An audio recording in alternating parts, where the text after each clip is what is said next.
guys, welcome back to the channel. Today we have The Second Death of Edie and Violet Bond by Amanda Glaze. Say hello to Winston. And this is a YA book I got from Unplugged. So this is the cover. And then we have our sprayed edges. Stenciled edges, so I say. Then we open it up. It is signed by the author. Our end pages have these kind of like the sisters on here, and also Amanda's kind. Don't do that, you get a clock mark. Then on the hardback we actually have this on it, which is very stunning, and same on the back as well, like this dead skeleton thing. So reading the synopsis. So Edie and Violet Bond know the truth about death. 17-year-old twins are powerful mediums just like their mother. Violet can open the veil between life and death, and Edie can cross into the spirit world.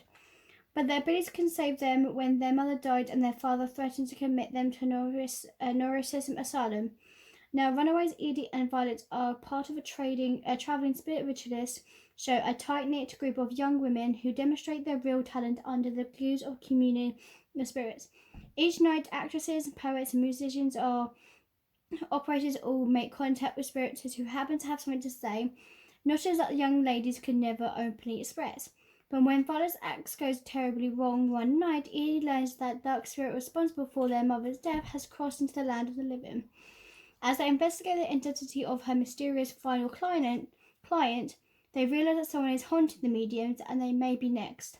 Only be trusting in one another can be twins a cover killer who will stop at nothing to cheat death. So this just pulled me away because mediums, I've been watching a lot of Sam and Kobe and a lot of Selena Boo with their kind of like hunts with going around and going into haunting finds, which was really intriguing for me to read. I didn't find this amazing, and obviously someone who's trying to cheat death by coming back from the death world is even better. Oh. So let's not just say that Violet is an important part of the story, but oh no, she's absolutely integral. So she always brought into the scene, but is through her actual presence or through Edie's thoughts. But even given the limitations on her capabilities, is even more natural than Edie takes a little bit more than the limelight. Plus, it doesn't help that Edie was also the critical moment in their lives prior to the beginning of the book. A moment that might add proves to really, really important, by the way. So anyway, we end up following the twins through their journey as an underage runaways in Sacramento. We dragged through the highs and the lows of their time traveling female filled with spiritualist show. We come to understand the complex hunting fears of what could happen to them as a result of getting thrown into asylum because of the men in their lives. Then eventually we bear witness to the twins, but really it's just Edie at first realising that they're actually in danger.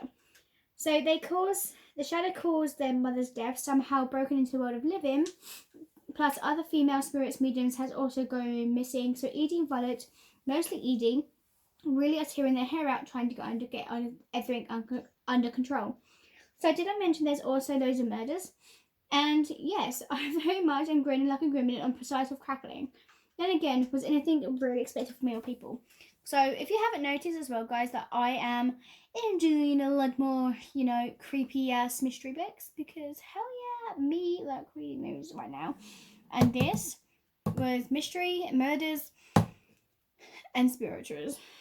So really this book is filled with loads of tropes that I absolutely adore, and it is also brimming with great characters. You can really tell that they're great, because as much as they like to whack both of these twins over the head sometimes, I totally understand where they're coming from because it makes sense for them. This isn't even mentioned how totally distant yet cinema they are, as though they were two sides of the same coin, or how tangible this sort of gender equality is. Now that it's not exactly that I enjoyed every aspect of the book, some parts didn't garner as much of my attention, or some of the scenes didn't seem unnecessary at times. And I wasn't a huge fan of the first couple of chapters. It was a good read, but it wasn't brilliantly like, oh my god, this is just like Belladonna, which, oh my god, that book was amazing. Right? But both of these books So I couldn't really think of what else to go for it.